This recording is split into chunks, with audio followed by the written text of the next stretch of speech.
All right, guys. Well, thanks for tuning in to today's meeting with Mike Hannewald. Mike, how's it going today?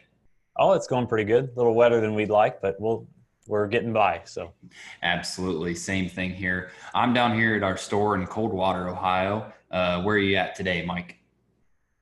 I'm up here at Waterville, Ohio, just southwest of Toledo. So. Got it. Got it. Okay. And Mike, you are an agronomist there with Becks. Why don't you tell us a little bit about your role with Becks, what exactly you do, and how long you've been doing it? All right, thanks, Adam. So I started with Becks 6 years ago after I graduated from Ohio State. Started out on the precision farming side of Becks business, working with our farm server program, and then have slowly evolved into the role of agronomist, covering Northern Ohio. And so I do the traditional role of what you think of when you think of a seed company agronomist, walking fields and helping customers make decisions about crop management. Also do a lot of teaching and educating whenever I can to share what we're learning in some of our practical farm research and then also what we learn through plots and performance trials of our products and how to place them and how to manage them and help farmers be successful there. And then I also continue to support the precision farming side when I'm needed on that aspect as well. So Awesome. Sounds like they keep you busy. Um, we work with some guys down there at London from time to time, Jared Chester and them, and they seem busy as well. And that Beck's PFR deal, everyone's heard of that, and it's a great thing that Beck's does, and I think it offers a huge wealth of knowledge to people, whether they plant Beck's seed or not. It's really interesting stuff that Beck's is doing. yeah, it's pretty neat. Definitely makes my job a lot easier when I got that amount of data to fall back on and help support our decisions in the fields. Absolutely. Absolutely. Well, Mike, let's dig in here a little bit. Of course, we don't have to tell anyone that it's been wet here in Ohio, Indiana, Michigan for the last week or so. It started off as a beautiful spring. The northern half of Ohio, like Mike and I were just talking before the meeting, is fairly, far along with planting, 75% or greater. The southern half of Ohio, not so much.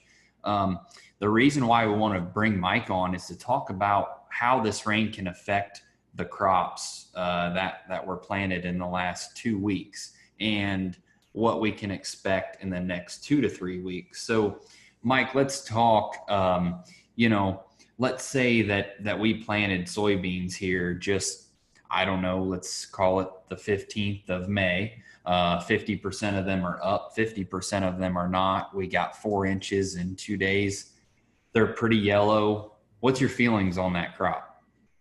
So I'm still fairly optimistic on a lot of what we have out in the field. If you're getting the beans out of the ground and and you've got a half a stand right now, you'll probably continue to see more of those beans come out of the ground as we move forward, especially as temperatures warm up here into the weekend and into next week. That'll really help crops take off and get going. Yellow doesn't bother me one bit when it comes to crop survival. Brown is what we really want to watch out for. And Okay. even there, not all brown is a terrible thing. Make sure that if you're seeing some brown in your soybean seedlings, just take your knife and split the stem of that seedling in half.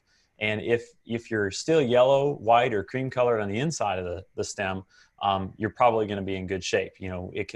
It can look kind of ugly on the outside with some brown. That's some pathogens causing some external damage. They're definitely not a good thing. They're not helping us at all, but it's not the end of the world to see some brown on that stem. But if you start seeing brown on the inside of the stem, that's when we've got concern about losing the plants. So. Awesome. Very interesting. I talk with a lot of guys and see either yellow corn, yellow soybeans, and it really, throws up some red flags. You're saying not so much. What's causing that? Is it just lack of oxygen? So lack of oxygen is a lot of it. Lack of, our typical sunlight that we have. When the thing that triggers the green color is the formation of chlorophyll in the plants, and that's triggered by sunlight. That's why, prior to corn or soybeans emerging, they're not green underground. They don't green up till they get out and exposed to the sun. And so when we have these cool, cloudy days like we've been having, that can it just slows down the growth, slows down that production of chlorophyll, and we don't see that nice green color as soon as things come up out of the ground.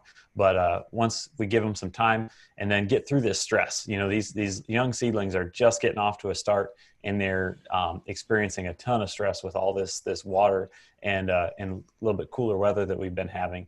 And we can get them through that stress into some good conditions, and they should green right up for the most part. So. Awesome. Well, we were talking before the meeting, they're calling for some heat next week and some periodic rain. So hopefully that's enough to give this stuff a jump start and turn it back dark green and going again.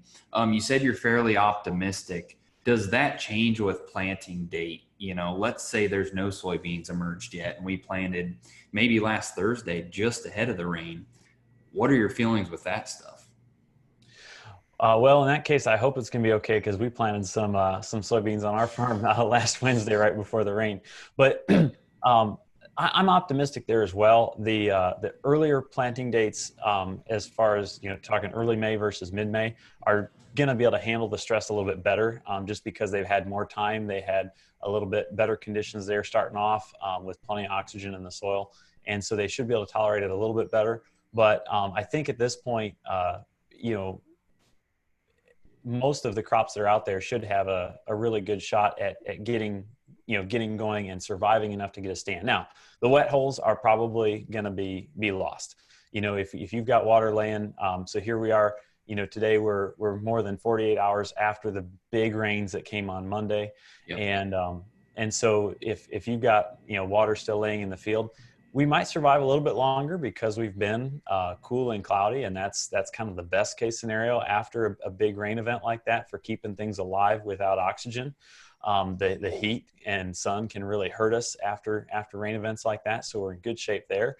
But as we start to look towards tomorrow, the end of the day tomorrow, we're going to be more than 4 days since these heavy rains started, and even with these cool cloudy conditions that we've had, 4 days is about the limit of what plants can survive. So if you still have crops underwater at the end of the day tomorrow, those wet holes will probably need patched in, depending on how big they are. But where we've been able to get the water off the crop, I'm optimistic. I think the earlier planted will probably be hurt less than the later planted, but overall we should still get have a decent shot at a good stand. Yep. Okay. Good. And let's stay on the soybean subject and. Let's look forward. We've got some heat coming. We talked before the meeting between you and I briefly about some potential crusting coming down the road with this heat. But our saving grace could be, like you mentioned, some moisture coming, hopefully in spurts every other day or so. But when it does crust over, that's basically just kind of a second round of stress on the crop that could be very harmful, right? Yeah. Crusting is one of the biggest challenges that the crop has to fight to get out of the ground. A good point of reference that I like to use, it's not a perfect comparison, but at least gives you an idea, is that the ability of a corn or a soybean plant to push through a crust, the strength that seedling has is about the equivalent of the strength of your pinky finger. And so if you take your pinky finger and press through the soil, if you can break the crust with your pinky finger, then you're got a pretty good chance of the corn or soybean plant being able to break the crust as well and push through. So that's something you can try there pretty quickly. If you're having no luck with any of your fingers pushing through that crust, then probably need to look at either look close to the forecast, and if we got some rain, doesn't take much, just enough to just soften the surface. That can really help things get in, and looks like next week we'll have that. That's not going to do us a lot of good for those of us who still have crops to plant, but it will certainly help what's in the ground emerge. And if we don't have rain in the forecast, as we know our forecasts can change pretty rapidly, then we'll need to look at some type of method, preferably a rotary hoe if you have it. I've heard of guys having success in the past with vertical tillage tools that are set very gently.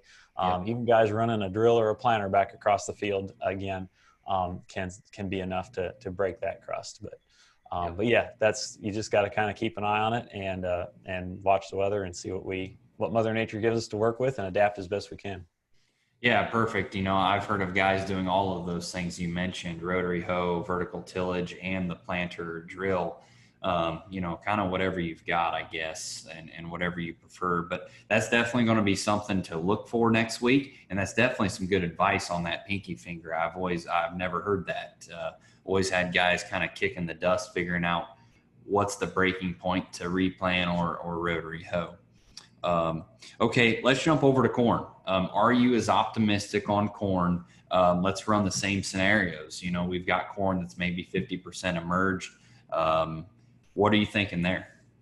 Yeah, so if we have corn that's emerging inconsistently over a longer period of time, I'm less optimistic on the yield potential of that. Soybeans, they're so adaptable, and you can have big soybeans, small soybeans next to each other. They'll adapt and kind of compensate for that. Corn, on the other hand, doesn't do that so much, and those later emergers can potentially become weeds. Now, if we can still get a stand, I'm going to want to keep the stand that we have, even if it's a little bit inconsistent or a little bit thinner than we'd like. If we can get a fairly consistent stand planted early May, is much better yield potential than a perfect stand planted late May in a lot of cases. Now, I want to caution that or have a little disclaimer, because a lot of people who hear that might say, well, I planted corn in June last year and had awesome yields, so why not just tear up and start over again? Yep. Well, you got to remember, last year, as unique as what our spring was last year for just the incredible amount of moisture that we had and just not being able to get in the fields until June, our summer and fall was just as unique in having, for most of the state, near perfect conditions for a late planted crop. As far as we had ample moisture, again, most of the state had ample moisture through August and September to finish the crop out. We had plenty of heat to finish things out before we had frost. And so just, while last year we were able to have good yields with late planted crops, and there's certainly still yield potential for those crops that have yet to be planted the first time. Yep. I would still, the odds are in our favor for keeping at least a reasonably decent stand planted early instead of opting for redoing and trying for one late. So okay. And on the corn, is it the same? The early planted versus the later planted. Stuff that was just planted here, let's say Thursday last week. Do you feel the same there? If we can get up and get a good stand, is it the same as soybeans? Yeah, it's going to be a similar story here. Obviously, the earlier plan is going to be better off having a little bit more time of ideal conditions in the soil. Normally, we talk about wanting to stop the planting right before a heavy rain with corn, corn and beans both. But in this case, I'm not too worried about that because it was a warm rain that we had. We didn't get back down into the 40s or anything like we had earlier this spring. And so warm rains don't scare me near as much as what cold rains do. So I think, bottom line, the earlier stuff will probably fare a little bit better, but I'm optimistic about anything that's not still underwater. So, okay. Last Tuesday, I went out to Illinois and did some traveling around out there. And I saw a lot of corn emerged. It was, 2 to 4 inches tall, and it was yellow. They had a bunch of rain and cold weather at that time. It was kind of what we're having now, really. And, that stuff was really yellow. I'm guessing that's kind of what you may expect a lot of this corn to look like for the next couple of weeks. Yeah, probably. So that yellow, again, is lack of that chlorophyll there. It's also, just a sign of general stress, and could be, lack of nutrients. We typically associate yellow corn with lack of nitrogen or sulfur early in the season, and that's definitely probably going to play a role into that. All this rain moved our 2x2 and starter fertilizers a little bit further down into the soil profile. I'm not sure that we lost it because most of our areas were fairly dry going into this rain, and so I don't think we've leached it out of reach. But we've leached out of reach for these young plants. And so they're going to have to scavenge more for nutrients. The other thing, our microbes and bacteria in the soil do an awful lot for mineralizing organic matter and supplying nutrients early on in these growth stages. And in saturated soils with no oxygen, those bacteria and microbes aren't doing much. It can deplete those populations. Now, once we dry back out, we get some more oxygen in the soil, those populations will return. But without them here now, they're not really helping us out. And so it's just a lot of combination of stress factors on the corn as to why we see all that yellowing. Got it. That was going to be my next question was, the in-furrow fertilizer and the 2x2 that everyone worked hard the last couple weeks to get out there on the planter and everything. What's your feelings? And you just kind of talked about it briefly, but do we need to go as far as potentially looking at changing our side dress application, maybe potentially moving that up? Have you changed anything with your program yet, or are we just too early? Yeah, so you got to in furrow and 2x2, you got to think of a little bit differently. So in furrow, the main thing we're after there is phosphorus for the most part, getting a little bit of phosphorus out to help that plant get off to a good start. And phosphorus is fairly stable once it's in the soil. And that sounds counterintuitive to what we hear about all the time of phosphorus running off the fields and leaving. But that's typically we're talking about phosphorus spread on the surface, where when we inject it in the soil with an in furrow system, it's probably it should stay put there and not leach away, because once it's in the soil, it binds fairly strongly with the soil particles and should stay there. So I'm not too worried about the phosphorus. The nitrogen piece is going to leach down, and so depending on what conditions were like before the rain and then how much rain you got will depend on how far it leaches down. Is it going to leach out of the root zone entirely? I don't think the rains that we've gotten so far have, as I mentioned earlier, because we were fairly dry going out, I don't think we've lost it yet. But if we continue to get these heavy rains, we could certainly lose that 2x2 nitrogen. In that case, I'm going to look at moving my side dress up a little bit. And maybe getting out there a little touch earlier with side dress to make sure that we don't run out of nitrogen in these early growth stages, especially leading up to that rapid growth phase when corn gets from about knee high to shoulder high. We got to make sure we've got ample nitrogen out there at that point. For guys that have already put their nitrogen on, so if you're running pre-plant anhydrous or urea and ESN, worked into the field, I'm definitely, going to be a little bit concerned if we continue in this wet pattern of, that leaching down and losing some of that. And best thing to do there is go out and pull some soil samples, and you can use a Yield 360 machine, or in this case, because we've got plenty of time yet before we're going to be before the window for side dress opens up. I'd encourage you to send it off to a lab so you can get both ammonium and nitrate forms, especially if you use the anhydrous, because most of that's still in the ammonium form. And then we can kind of measure where we're at and see how we're doing, and potentially come in with a little bit of a rescue application as a late side dress if we have the ability to do that. And if a soil test shows that we need to supplement what nitrogen we might have lost. But so those kind of the two strategies there. If you haven't put your nitrogen on yet, maybe side dress a touch earlier. And if you have, then maybe pull some soil samples, see where you're at. So. Very good piece of advice. Because like you said, we have time, if you're worried about that, where your nitrogen is and what kind of state your soil is in, we have time to pull those samples and send them off to get them tested. I guess overall, it seems like we kind of need to let this play out yet to really be able to know exactly what we're going to see. We need to let next week play out, see if it comes with heat, comes with crust, more rain, which could be good or bad depending on the amounts, of course. Mm-hmm. I think you covered it very well. I guess another question I was going to ask, today, based on your last 12 months of discovery and what you're doing as an agronomist, is there any pointers that you have today that you're seeing consistently, maybe a farmer overlook in his plan, or one thing that you can pinpoint that's pretty simple for a guy to do and can really have a big return, whether it's adding sulfur with nitrogen at side dress or whatever that may be? Yeah, so I guess you give one that has been talked about a lot, so I hope it's on most guys' radar, but the sulfur piece. If you're not incorporating sulfur into your program somewhere, find a way to do it, or at least pull some tissue samples this year and see if you need it. Not every field needs it, not all the time, but I think in most cases it can do us a lot of good. There's lots of ways to apply it, and I think as long as you're getting it out there, you can really help yourself.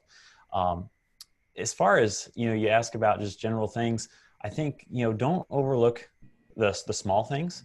And, you know, and one of the biggest things is take the time, get out of the pickup truck when you're scouting fields and just make a walk. You don't have to walk the entire field. You don't have to walk every acre. But take a walk and look close, because there's only so much you can see scouting at 50 mile an hour and slowing down to 10 mile an hour. You really can't see all that much more.